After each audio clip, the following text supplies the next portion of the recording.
el área de este trapecio, pero veamos nosotros cómo quedaría en la suma de. Bueno, como reemplazamos todos los extremos derechos que están en términos de A, de B y de N, de cada uno de los subintervalos, pues ya los reemplazamos aquí, justamente lo que hicimos, ¿sí? Y en general. Y el último de ellos, pues es el mismo B, ¿sales? Bien, y tendríamos que multiplicar todo esto por B menos A sobre N, que es el delta X, que factorizamos por ahí en un momento. Bueno, nos damos cuenta que justamente cada uno de los términos los descomponemos para términos en A y otros términos en B. Justamente, si ustedes se dan cuenta, hay un término en A y un término en B. Observar que el primero de ellos, pues es un término en A y un término en B, por supuesto, y en el último, por supuesto, solamente tenemos un término en B. Bien.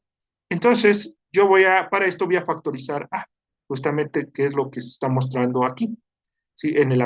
Después de los corchetes, ¿sí? Del lado derecho de la igualdad, ¿sí?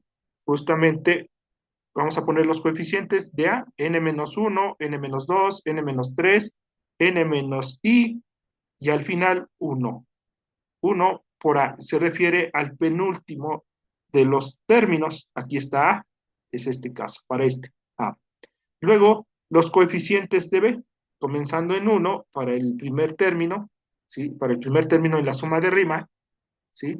Es este B, por eso es que le corresponde un 1, luego va aumentando 2, 3, y así en general hasta llegar a N, que sería, digamos, que el último de los casos, ¿sales? Bien, y vamos a multiplicar por B menos A sobre N cuadrada. ¿De dónde sale N cuadrada? Pues tenga en cuenta que justamente todos los términos están divididos entre N, todos los términos, y en el último que no tiene, no está, no es, bueno, no tiene como denominador a N, pues le vamos a aumentar una n y le vamos a dividir como una n justamente como antes de la simplificación que hicimos. Y entonces multiplicar todos estos que tienen como denominador común la n por esta otra n en las fracciones, digamos, pues el producto es directo, n por n cuadrado. Bueno, bien, ya que tenemos las sumas de rima de esta manera, pues justamente vamos a aplicar las propiedades de la notación sumatoria que nosotros tenemos justamente aquí. ¿Sí? Separamos para los términos o los coeficientes en A y los coeficientes en B, ¿sí? Justamente aplicando esas propiedades de la notación sumatoria. Y bueno, dice que cuando la suma es de los primeros n enteros, o n naturales, mejor dicho, pues va a ser n por n más 1 sobre 2, ¿sí? La suma de Gauss.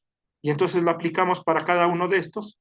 Y observe, aquí tenemos A, y lo que tenemos en la notación sumatoria sería esto, ¿sí? Porque no llega hasta n, sino llega hasta n menos 1.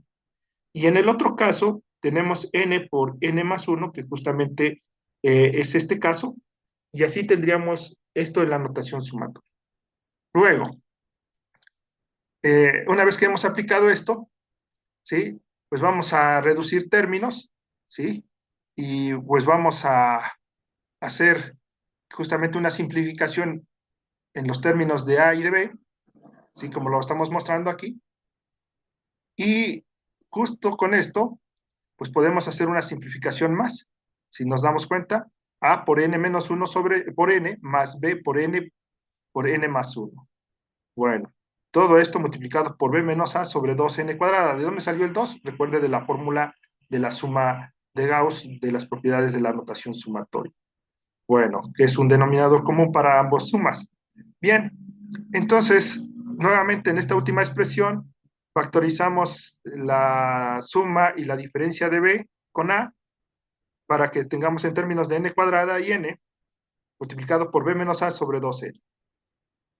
Bien, separamos y hacemos algunas simplificaciones respecto del valor de A, perdón, del valor de n, y vemos que en el primero de ellos desaparece la n como denominador porque justamente está multiplicado por n cuadrada, ¿sale? Y entonces se simplificó. Y aquí en el segundo término no, sigue igual.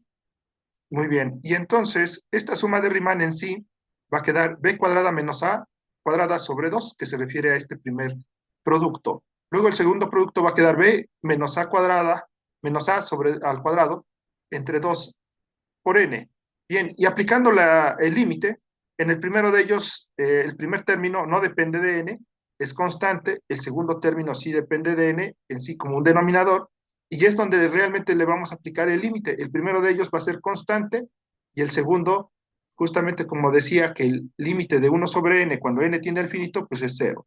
Y entonces así la suma de Riemann se puede simplificar a b cuadrada menos a cuadrada sobre 2. Bien, y entonces esta sería la suma de Riemann justamente para el caso de la función identidad en el intervalo a, b.